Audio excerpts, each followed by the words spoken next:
आप सभी को प्रेज द लॉर्ड। आप सभी को प्रेज द लॉर्ड। आज हम भजन संहिता और उसके 14 चैप्टर से बाइबल रीडिंग स्टार्ट करेंगे और उसके बाद लूका रचित सुसमाचार और उसके फर्स्ट चैप्टर तक बाइबल रीडिंग करेंगे। मैं फ्रांसिस जोसेफ और मेरी पूरी टीम की तरफ से मैं आप सभी का बाइबल रीडिंग हिंदी ऑडियो में स्वागत करता हूँ।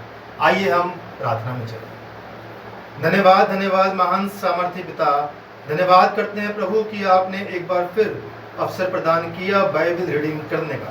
पिता परमेश्वर, आज को जो वचन आपने दिया है, जो ये वचन पढ़ा जाए और जब सुना जाए प्रभु, उसके ऊपर आप अपना आशीष भरा हाथ रखें। इस प्रार्थना को मांगता हूं यीशु मसीह के सच्चे और जिंदे नाम से, आमीन। आज हमारे साथ एक बार फिर हमारे गेस्ट सोनिया फ्रांसिस आई हुई हैं और आज हमारे गेस्ट हमारे साथ बाइबल रीडिंग करेंगे। आज हमारी गेस्ट लूका रचित सुसमाचार और उसका फर्स्ट चैप्टर भी पढ़ेंगी और मैं कुछ आपको बताना चाहता हूँ लूका रचित सुसमाचार के अध्याय के बारे में। कुछ भूमिका है उसकी जो मैं आपके सामने बताना चाहता हूँ कि लूका रचित सुसमाचार में बहुत सी बातें केवल इसी सुसमाचार में ही पाई जाती हैं। उदाहरण के रूप में यीशु के जन्म पर स्वर्गदूतों का गान, चरवाहों का यीशु को देखने जाना, यरूशलेम के मंदिर में बालक यीशु और दयालु सामरी और उड़ाऊ पुत्र के दृष्टांत आदि। संपूर्ण सुसमाचार में प्रार्थना, पवित्र आत्मा, यीशु की जनसेवा में महिलाओं की भूमिका और परमेश्वर द्वारा पापों की क्षमा पर बहुत अधिक बल दिया गया है। और मैं रिक्वेस्ट करना चाहूँगा हमारे गेस्ट से कि वो बाइबल रीडिंग स्टार्ट करें। भजन संहिता और उसका 40 चैप्टर से। मूर्ख ने अपने मन में कहा, हे कोई परमेश्वर है ही नहीं। वे बिगड़ गए, उन्होंने घिनौने काम किए हैं। कोई सुकर्मी नहीं। परमेश्वर ने स्वर्ग में से मनुष्यों पर दृष्टि की है कि देखे कि कोई बुद्धिमान, कोई परमेश्वर का खोजी है या नहीं। वे सब के सब भटक गए, वे सब भ्रष्ट हो गए। कोई सुकर्मी नहीं, एक भी नहीं। क्या किसी अनर्थकारी को कुछ भी ज्ञान नहीं रहता? जो मेरे लोगों को ऐसे खा जाते हैं जैसे रोटी और परमेश्वर का नाम नहीं लेते, वहाँ उन पर भय छा गया, क्योंकि परमेश्वर धर्मी लोगों के बीच में निरंतर रहता है। तुम तो दीन की युक्ति की हंसी उड़ाते हो, परंतु यहोवा उसका शरण स्थान है। भला होता कि इस्राएल का उद्धार सिय्योन से प्रकट होता। जब यहोवा अपनी प्रजा को दास्तब से लौटा ले आएगा, तब याकूब मगन और इस्राएल आनंदित होगा। इसके बाद लूका उसका पहला अध्याय। बहुतों ने उन बातों का जो हमारे बीच में बीती है इतिहास लिखने में हाथ लगाया है, जैसा कि उन्होंने जो पहले ही से इन बातों के देखने वाले और वचन के सेवक थे हम तक पहुंचाया। इसलिए हे श्रीमान थियोफिलुस, मुझे भी ये उचित मालूम हुआ कि उन सब बातों का संपूर्ण हाल आरंभ से ठीक ठीक जांच करके उन्हें तेरे लिए कर्मानुसार लिखूं, ताकि तू ये जान ले कि वह बातें जिनकी तूने शिक्षा पाई है कैसी अटल है। यहूदिया के राजा हेरोदेस के समय अबीयाह के दल में जकरयाह नाम का एक याजक था और उसकी पत्नी हारून के वंश की थी, जिसका नाम इलिशबा था। वे दोनों परमेश्वर के सामने धर्मी थे और प्रभु की सारी आज्ञाओं और विधियों पर निर्दोष चलने वाले थे। उनके कोई भी संतान न थी, क्योंकि इलिशबा बांझ थी और वे दोनों बूढ़े थे। जब वह अपने दल की पारी पर परमेश्वर के सामने याजक का काम करता था, तो याजकों की रीति के अनुसार उसके नाम पर चिट्ठी निकली कि प्रभु के मंदिर में जाकर धूप जलाए। धूप जलाने के समय लोगों की सारी मंडली बाहर प्रार्थना कर रही थी। उस समय प्रभु का एक स्वर्गदूत धूप की देवी की दाहिनी ओर खड़ा हुआ उसको दिखाई दिया। जकरिया देखकर घबराया और उस पर बड़ा भय छा गया।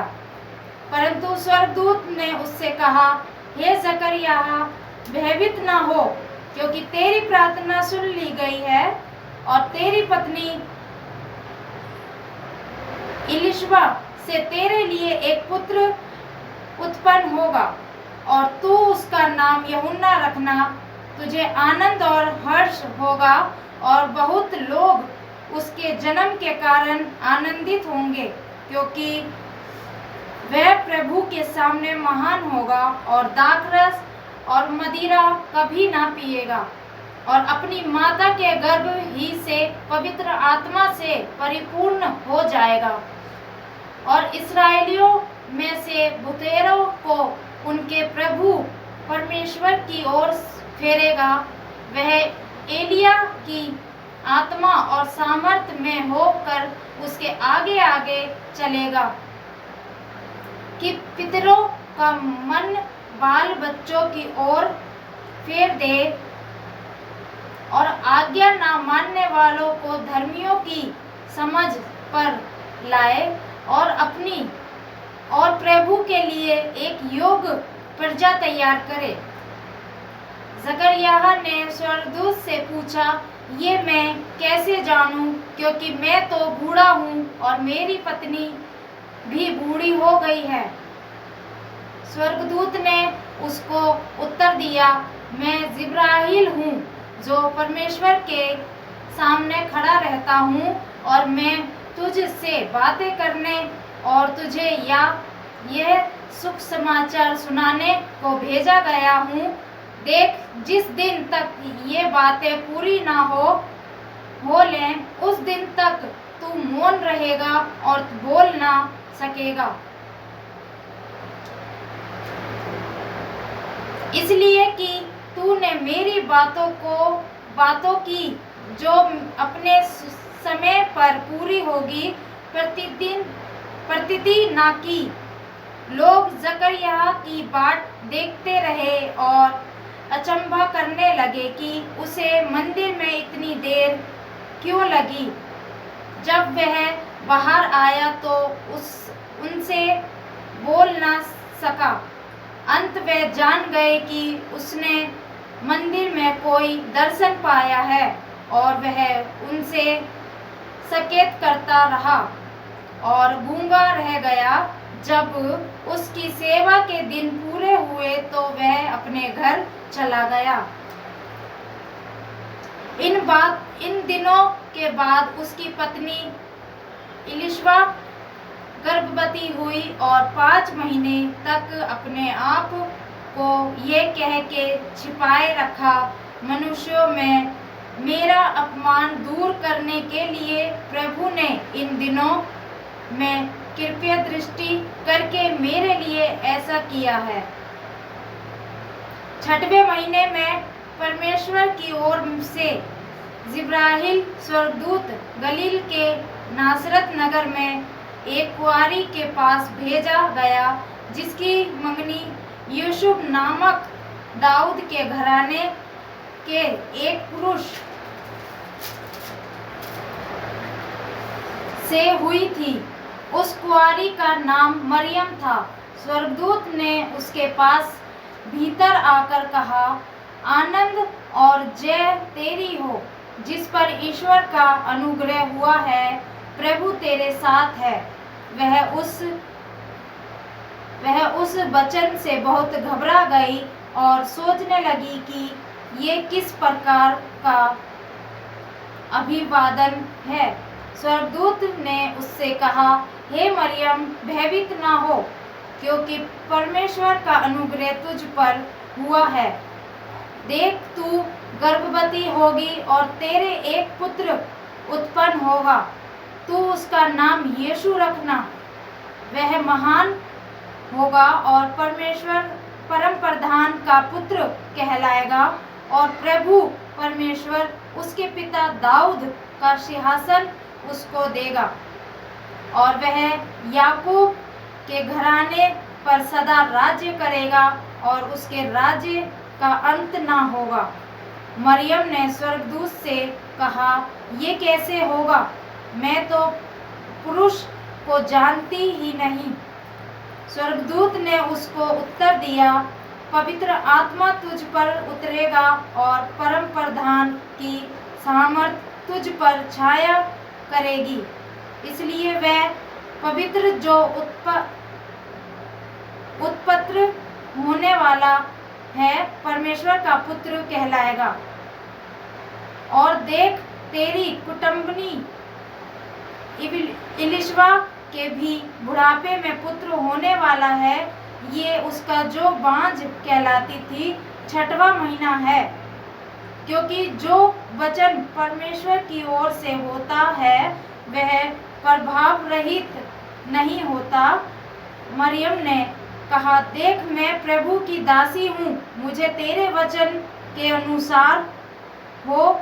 तब स्वर्गदूत उसके पास से चला गया।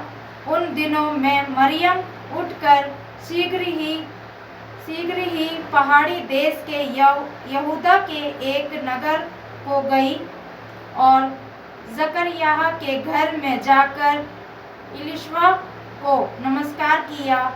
जो ही इलिशबा ने मरियम का नमस्कार सुना तो भी बच्चा उसके पेट में उछला और इलिशबा पवित्र आत्मा से परिपूर्ण हो गई और उसने बड़े शब्द से पुकार कर कहा, तू स्त्रियों में धन्य है और तेरे पेट का फल धन्य है। ये अनुग्रह मुझे कहाँ से हुआ कि मेरे प्रभु की माता मेरे पास आई? देख, जो ही तेरे नमस्कार का शब्द मेरे कानों में पड़ा तो भी बच्चा मेरे पेट में आनंद से उछल पड़ा।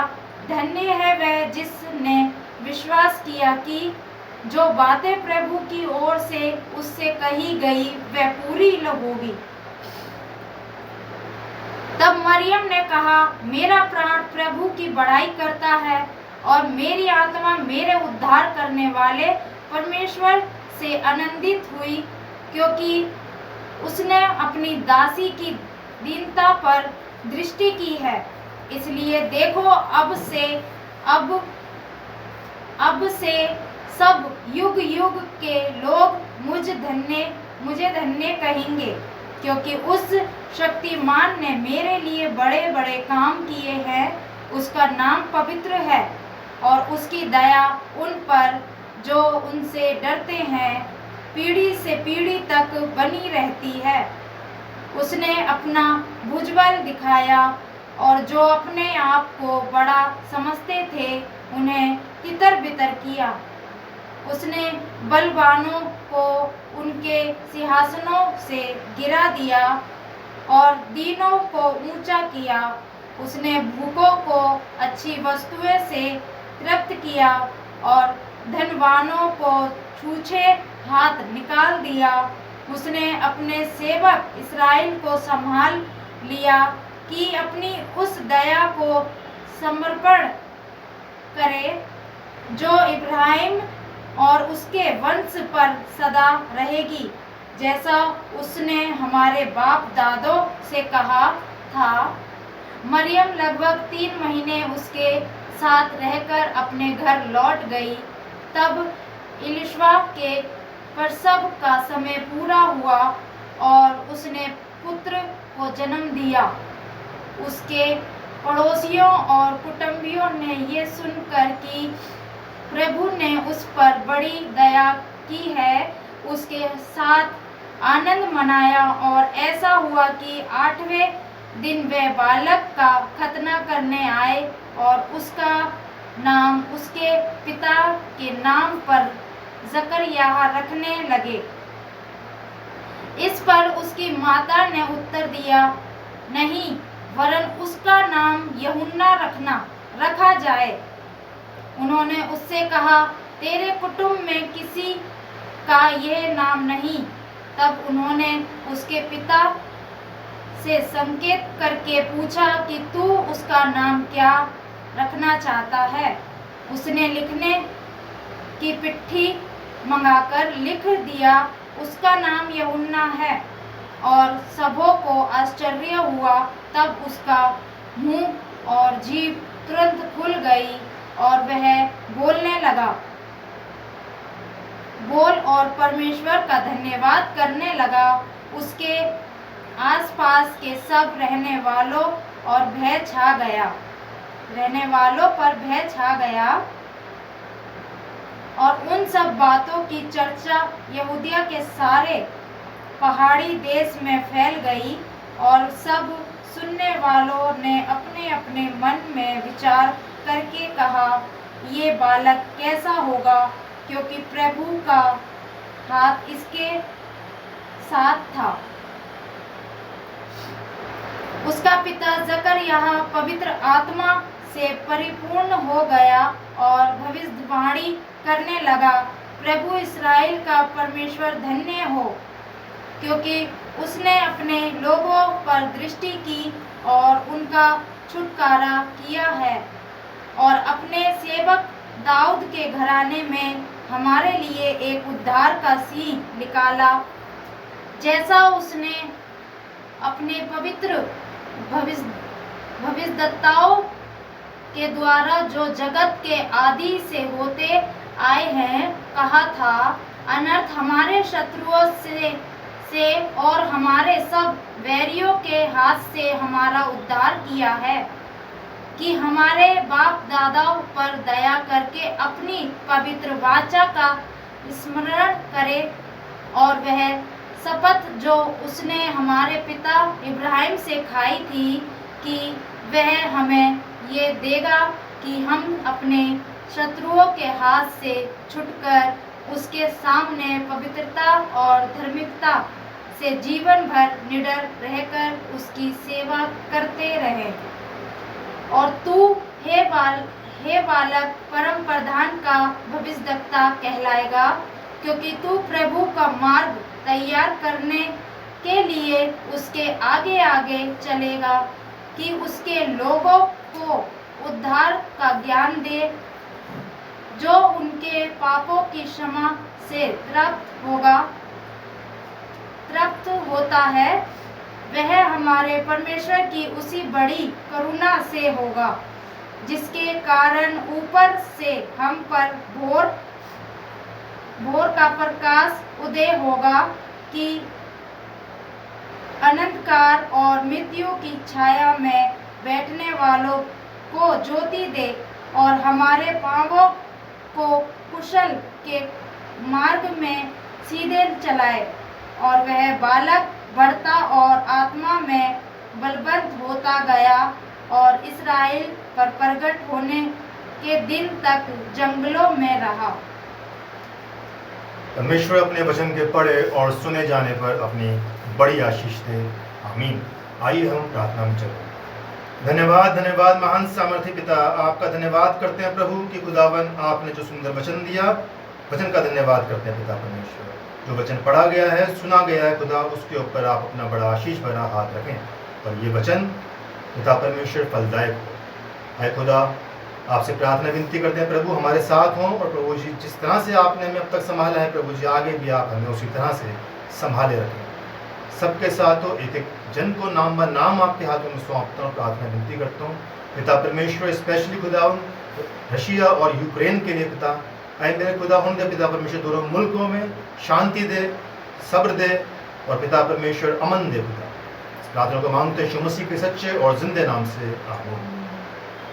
प्रभु का अनुग्रह हम सब पर सदा और सर्वदा बनी रहे और प्रभु की आशीष हम सब पर हमेशा रहे। आप सभी को प्रेज़ द लॉर्ड। आप सभी को प्रेज़ द लॉर्ड।